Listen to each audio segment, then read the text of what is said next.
Hello friends, welcome to tech explore YouTube channel. So இன்றைக்கி நம்ம என்ன செக்ஷன் அப்படின்னா லேப்டாப் சம்மந்தமான செக்ஷன். அதாவது நான் முன்னாடி சொன்ன மாதிரி லேப்டாப் சம்மந்தமான டிப்ஸ் அண்ட் ட்ரிக்ஸ், அதுக்கப்புறமா லேப்டாப் சம்மந்தமான ஆப்புக்கான டியூட்டோரியல்ஸ், இந்த மாதிரி லேப்டாப் சம்மந்தமான அப்டேட்ஸ் சண்டே வரும். அதாவது இன்றைக்கி ஓகேங்களா. ஸோ இன்றைக்கி ஃபஸ்ட்டு பேசிக்கான ஒரு விஷயத்தை நம்ம பார்ப்போம். ஸோ இன்றைக்கி டெமான்ஸ்ட்ரேஷன் டியூட்டோரியல்லாம் கிடையாது. நான் ஜஸ்ட் ஒரு ஷேரிங் பண்ண போகிறேன். ஸோ இது முக்கியமாக யாருக்கெல்லாம் பயனுள்ளதாக இருக்கும்னு பார்த்துக்கிட்டிங்கன்னா, YouTube beginners, laptop beginners, laptop users, பிகினரான பேசிக்கான யூசர், அதாவது லேப்டாப்புக்கு இப்போ தான் நான் புதுசு அப்படிங்கிற ஒரு இடத்துல நீங்கள் இருக்கீங்கன்னா, நீங்கள் இந்த வீடியோவை தாராளமானு சொல்கிறத விட கண்டிப்பாக பார்த்தே ஆகணும். ஸோ இந்த வீடியோவில் எனக்கு தெரிஞ்ச சில ட்ரிக்ஸ் அண்ட் டிப்ஸ் நான் ஷேர் பண்ணுறேன். ஸோ லேப்டாப் நம்ம மொபைல் பற்றி நம்ம ஆளுங்களுக்கு ரொம்ப நாள் தெரிஞ்சிருக்கும்.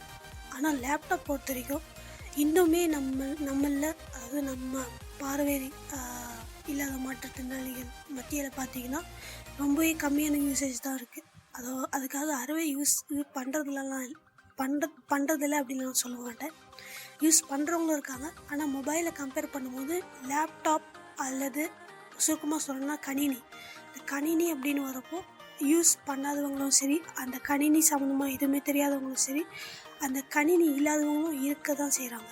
ஸோ மொபைல்னால் இப்போ எல்லாத்துக்குமே வந்துடுச்சு. மொபைல் இல்லை அப்படின்னு சொல்கிற எண்ணிக்கை ரொம்ப ரொம்ப ரொம்பவே கம்மியாக தான் இருக்குது. இது வரைக்கும் நான் கேள்விப்பட்டதும் இல்லை. அப்படியே இருந்தாலும் அவங்க மறைமுகமாக இருக்கலாம். ஆனால் மொபைல் இருக்கிறவங்க மத்தியில் கணினி இல்லாதவங்க இருக்காங்க. அதாவது ரொம்ப பேர் இருக்க தான் செய்கிறாங்க. அதுக்கு காரணம் பார்த்திங்கன்னா, ஒன்று அந்த கணினியோட ப்ரைஸாக இருக்கலாம், கூடுதல் விலையோட மார்க்கெட்டில் இருக்கலாம், இல்லைன்னா வசதி பற்றாக்குறை, அப்படியும் இல்லைன்னா இந்த கணினி வாங்கினா நம்மளால் என்ன நம்ம எப்படிப்பா கணினிலாம் யூஸ் பண்ண முடியும் அப்படிங்கிற ஒரு கேள்வி கூட இருக்கலாம். இல்லைனா கூட சில பேர் மொபைல் யூஸ் பண்ணுறாங்க, மொபைலோட இது இன்னும் காம்ப்ளிகேட்டடாக இருக்குமோ, இது எப்படி நம்ம யூஸ் பண்ணுறது அப்படிங்கிற பயம் கூட இருக்கலாம். ஏன்னா நான் கூட ஆரம்பத்தில் பயந்த ஒரு ஆள் தான். ஓகே, ஸோ இந்த மாதிரி சில பல காரணங்கள் இருக்கலாம். பேசிக்காக பார்த்தீங்க அப்படின்னா உங்களுக்கான பதில் இந்த வீடியோவில் கிடைக்கும். என்னென்னு பார்த்துக்கிட்டீங்க அப்படின்னா, மொபைலையும் கணினி, அதாவது லேப்டாப்ஸ் இல்லைன்னா டெஸ்க்டாப் ரெண்டுக்கும் பொதுவாக தான் சொல்கிறேன். ஸோ மொபைல் இல்லைன்னா விண்டோஸ்னு சொல்லுவாங்க, ஓகேவா. அதாவது கணினிகள். இந்த கணினியும் மொபைலையும் சில விஷயத்தில் நம்ம ஒப்பிட்டு பார்க்கலாம். சில விஷயத்தில் நம்ம அதை ஒப்பிட்டு பார்க்க முடியாது. ஸோ எந்த மாதிரி விஷயங்களில் ஒப்பிட்டு பார்க்கலாம் அப்படின்னு பார்த்தீங்க அப்படின்னா, மொபைல் மாதிரியே இப்போ நம்ம மொபைல்லாம் எப்படி யூஸ் பண்ணுறோமோ அதே மாதிரி தான் நம்ம கணினியும் யூஸ் பண்ண போகிறோம். எந்த வித்தியாசமும் கிடையாது. ஸோ அதனால் கணினி யூஸ் பண்ண முடியுமா அப்படின்னு கேள்வி, மொபைல் யூஸ் பண்ணுற மாதிரி கணினியும் என்னால் யூஸ் பண்ண முடியுமா அப்படின்னு கேள்வி இருக்கிறவங்களுக்கு இதுதான் பதில். மொபைலை எப்படி நீங்கள் யூஸ் பண்ணுறீங்களோ அதே மாதிரி தான், எந்த டிஃப்ரெண்ட்டும் இல்லாமல் நீங்கள் கணினியை யூஸ் பண்ண போகிறீங்க. அதாவது இப்போ மொபைலை பொறுத்த வரைக்கும் ஸ்க்ரீன் ரீடர், அதாவது இந்த டாக் பேக்கு, அப்புறமா அந்த சில பேர் ப்ரூடன் யூஸ் பண்ணுறீங்க, சில பேர் ஜிஷோலாம் யூஸ் பண்ணுறீங்களா, அதே மாதிரி தான் லேப்டாப்ஸ், அதாவது கணினிக்கும் சாஃப்ட்வேர்னு சொல்லிட்டு இருக்குது. இப்போ எப்படி மொபைலை பொறுத்த வரைக்கும் எல்லாத்தையும் படித்து காட்டுதோ அதே மாதிரி கணினிலையும் படித்து காட்டும். அதுக்குன்னு சாஃப்ட்வேர் கூட இருக்குது, அதுக்குன்னு ஸ்க்ரீன் ரீடர் கூட இருக்குது.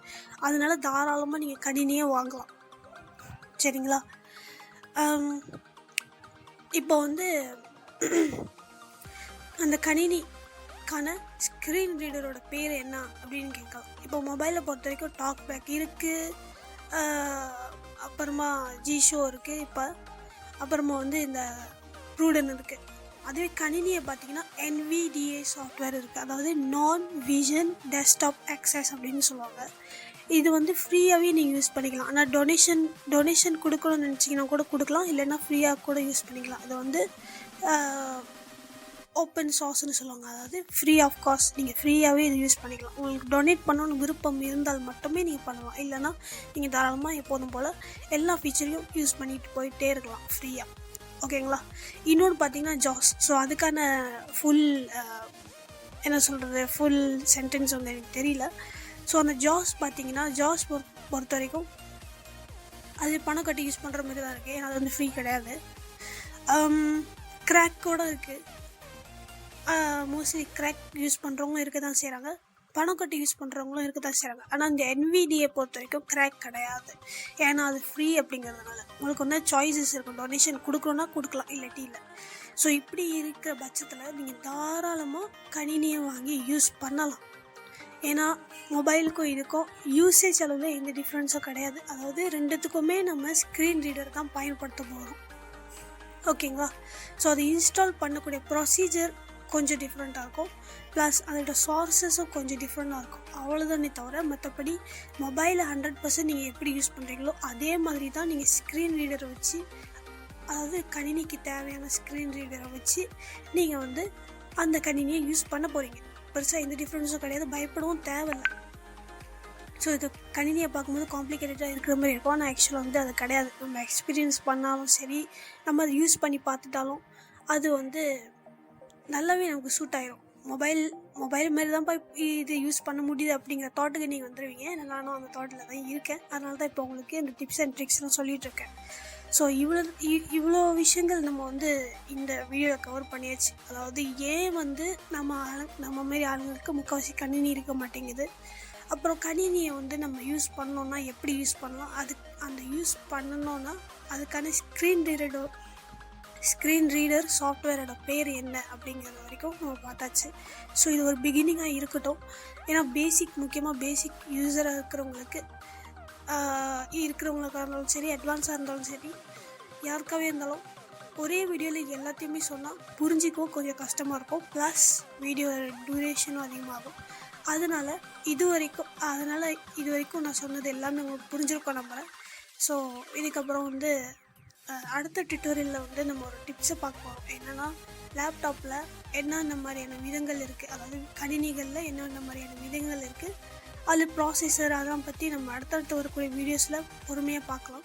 ஸோ இந்த வீடியோ இதோட நான் முடிச்சுக்கிறேன். உங்களுக்கு பயனுள்ளதாக இருக்கும் நம்புகிறேன். பயனுள்ளதாக இருந்தால் மறக்காமல் யாருக்கெல்லாம் தேவைப்படுதோ, முக்கியமாக பேசிக் யூசர்ஸ் கணினி பக்கத்தை நான் வரணும் அப்படின்னு நினைக்கிறவங்களுக்கு தாராளமாக இதை நீங்கள் ஷேர் பண்ணுங்கள். நம்ம சேனல் புதுசாக பார்க்குறவங்க மறக்காமல் சப்ஸ்கிரைப் பண்ணிட்டு பக்கத்தில் இருக்கக்கூடிய பெல் நோட்டிஃபிகேஷன் தட்டி விட்டிங்கன்னா நம்ம அப்லோட் பண்ணக்கூடிய ஒவ்வொரு கண்டென்ட்டும் மிஸ் பண்ணாமல் உங்களுக்கு வந்துக்கிட்டே இருக்கும். ஸோ ஓகே ஃப்ரெண்ட்ஸ், அடுத்த வீடியோவில் சந்திக்கலாம். நன்றி, வணக்கம்.